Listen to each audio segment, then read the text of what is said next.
执意在亚太地区推进。 Magandang araw mga ka-aerial defense, may ibabahagi na naman ako sa inyo. Dahil ngayong araw na ito ay may pag-uusapan tayo tungkol sa depensa, China umalma at nagalit dahil nasa Google Maps na ang West Philippine Sea. Pero bago tayo magpatuloy, huwag mo muna kalimutan mag-like, share and subscribe. Manatiling nakatutok sa aming channel para updated ka sa balitang militar at West Philippine Sea. Umalma ang China at nagalit sa pagsama ng West Philippine Sea sa Google Maps.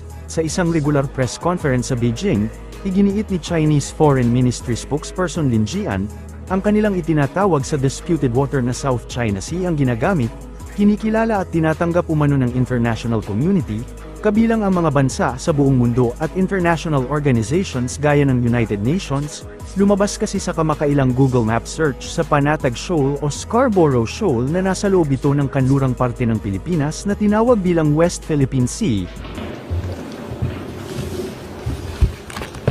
各位记者朋友，大家下午好，欢迎出席外交部例行记者会。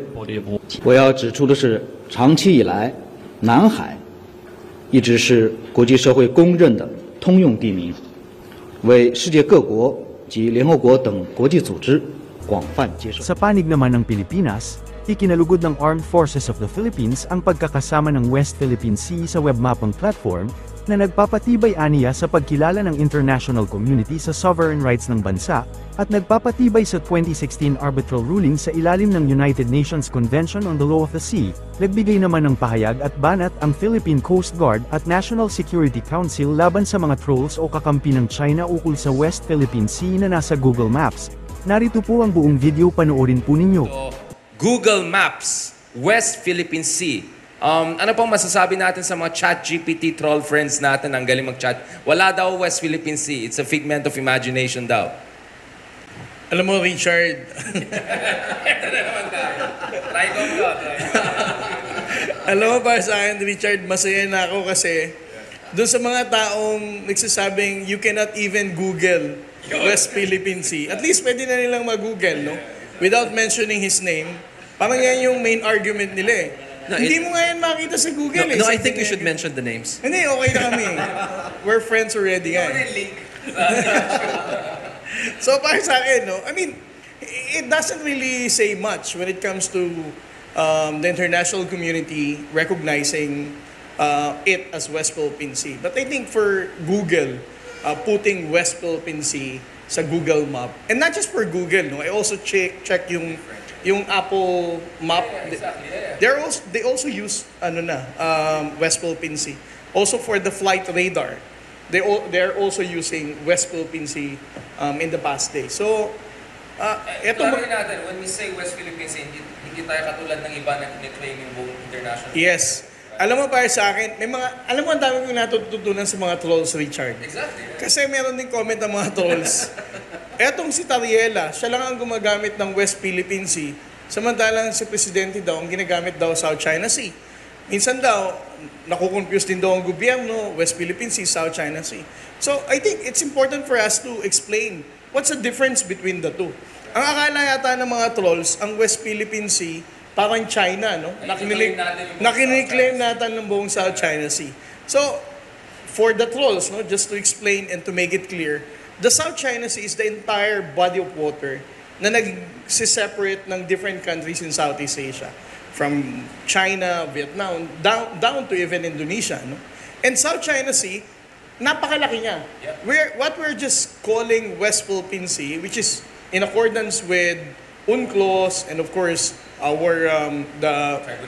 tribunal award, sinasabi natin na the 200 nautical miles from our baseline to include the Kalayaan Island Group, Bajo de Masinloc, and Luzon Strait, that is West Philippine Sea.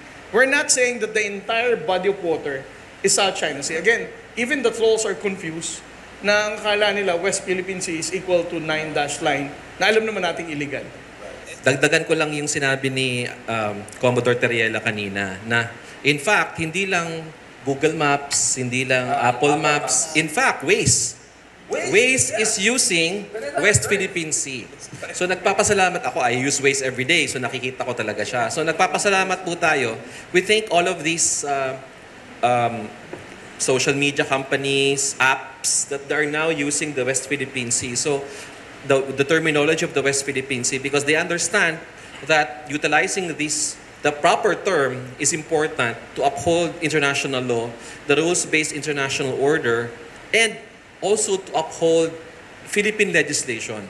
Kasi nung nailagay na Richard sa Maritime Zones Law and Archipelagic Sea Lanes Act, the word West Philippine Sea, it became part of the law of the Philippines. So, yung conformity of these various companies to utilize the word West Philippine Sea is a big victory for the Philippines. So, we thank Google, of course, and we also request, no? Sumama na yung ibang mga kumpanya, lahat ng gumagawa ng mga mapa, kung ano man yan, navigation na yan, please start using the West Philippine Sea because it's now becoming standard across the world. And we hope it really becomes, no, a big signal to the People's Republic of China that it's not just the government that's doing this, all the business sector is doing this. Taon na 2016, pinabura ng tribunal ang Pilipinas na nagpawalang bisa naman sa 9-dash line claim ng China at sinabing wala itong legal na basehan.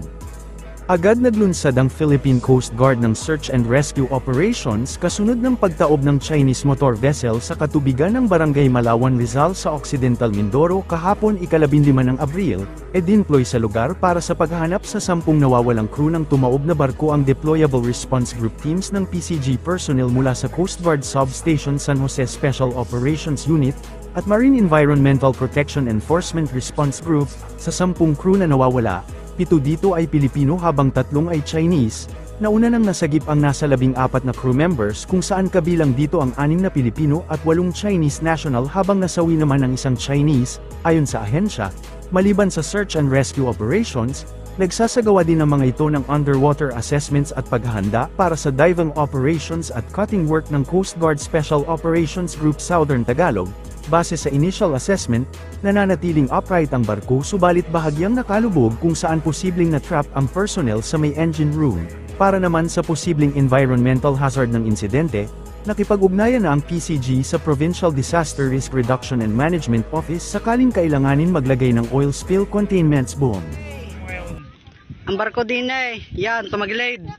Pero itutuloy ko pa rin yan. Alam niyo pa rin akong Lalo na, taob. Taob gede. Taob.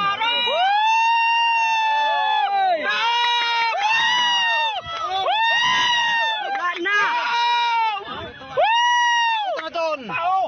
Tumaob na. tao. Na doon, oy. Para sa mas madaming update tungkol sa ating depensa, paki-follow at like muna ng aming page na nasa description na ang link.